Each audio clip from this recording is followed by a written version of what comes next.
ماذا ينفع إذا كسبت العالم وخسرت نفسك؟ ده السؤال المحوري اللي بتدور حواليه رواية القاهرة الجديدة للكاتب الكبير نجيب محفوظ، واللي حولها للسينما المبدع الكبير صلاح أبو سيف سنة 1966 في فيلم بعنوان القاهرة 30، واحد من أقصى وأقوى أفلامه، واللي بيقدم فيه نقد حاد وتشريح دقيق لحال مجتمع القاهرة در التاج المملكة المصرية في الثلاثينيات من القرن العشرين وقبل ثورة 23 يوليو المجيدة.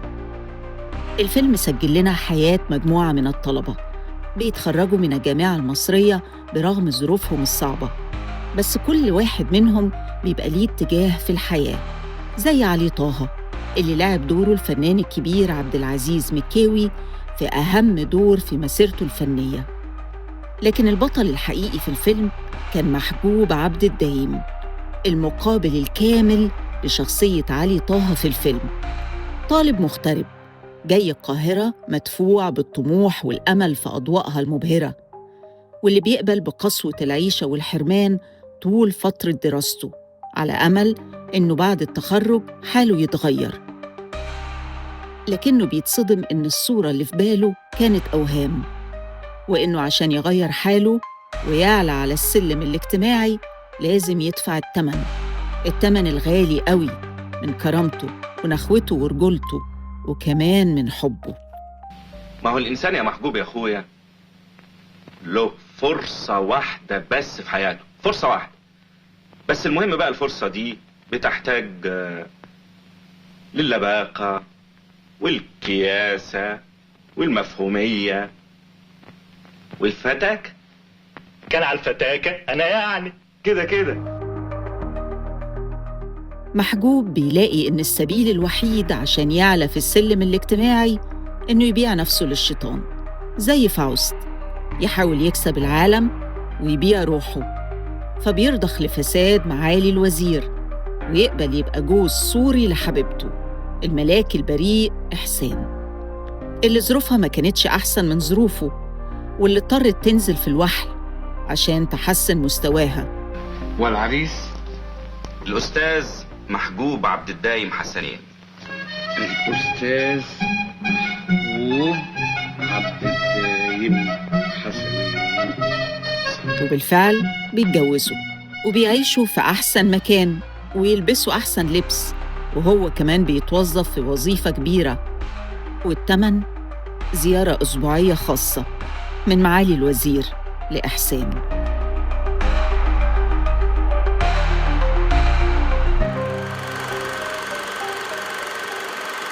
وبتفضل المرارة في حلقه رغم موافقته، وهو شايف نفسه ظاهرياً بيعلى، بس في الواقع بيغرق أكتر في الطين والعفن. ما بقاش لأي حاجة في حياته معنى، لكنه ما بيقدرش يتمرد لحد ما بيجي الوقت اللي بيتفضح فيه السر وينكشف المستور وتحصل الفضيحة اللي مش ممكن تستخبى، وساعتها بيخسر كل حاجة حرفياً. محجوب، ايه الحكاية يا محجوب؟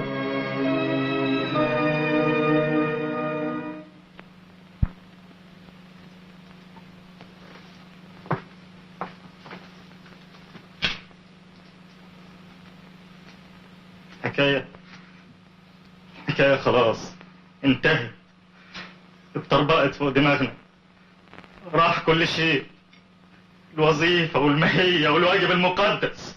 من بكرة رجل على رجلك نخرج نشحت سوا، نشحت.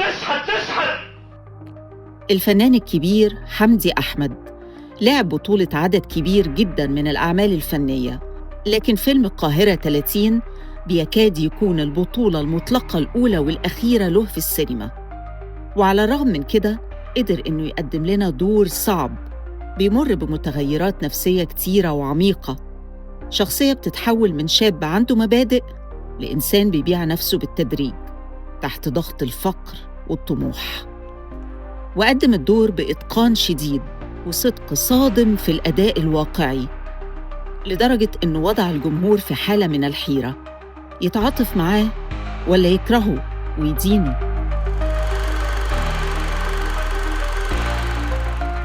سيناريو الفيلم كتبه صلاح أبو سيف بالمشاركة مع علي الزرقاني ووفية خيري، وكتب له الحوار الكاتب لطفي الخولي. فخرج الفيلم بلغة سينمائية مباشرة وقاسية من غير رمزية مفرطة إلا في مشهد واحد تعمد إنه يقدمه ملون في وسط فيلم كله أبيض وأسود، كأنه كان عاوز يفصل ما بين عالمين: عالم الفسدة والمستفيدين منهم بكل بهرجته وألوانه، وعالم المهمشين المحرومين حتى من أبسط الحقوق يعيشوا بالألوان.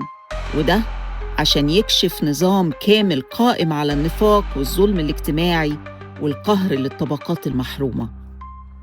وتروح فين انت يا محبوب يا ابن عبد الدايم في وسط الدنيا دي؟ صحيح كلهم زيك حاطين المبادئ على الرف ودايسين الاخلاق بالجزمة، لكن هم من صنف ارقى، صنف اغنى. معاك ليسانس يا استاذ؟ طز، دول ياكلوك انت والليسانس اكل. القاهرة 30 واحد من أقوى الأفلام اللي واجهت التاريخ الاجتماعي والسياسي لمصر بجرأة، وده سبب اختياره للمركز 18 في قائمة أهم 100 فيلم سينمائي مصري.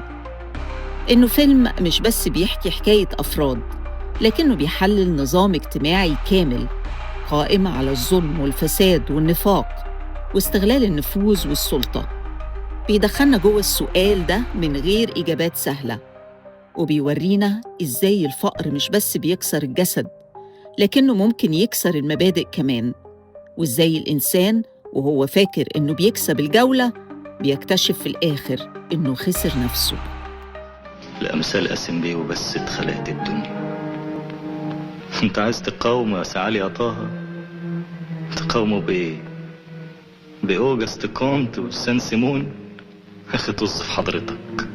وبعد أكتر من 60 سنة بيفضل فيلم القاهرة 30 في وجدان السينما المصرية كعلامة وشهادة إنسانية بتتجاوز اللحظة الزمنية اللي أنتج فيها وبيتكلم عنها، عشان تبقى صرخة ضد الفساد، فساد الأخلاق، فساد الذمم، فساد النفوس في كل عصر، واللي ممكن يوصل إنسان طموح بريء إنه يبيع روحه للشيطان في لحظة ضعف.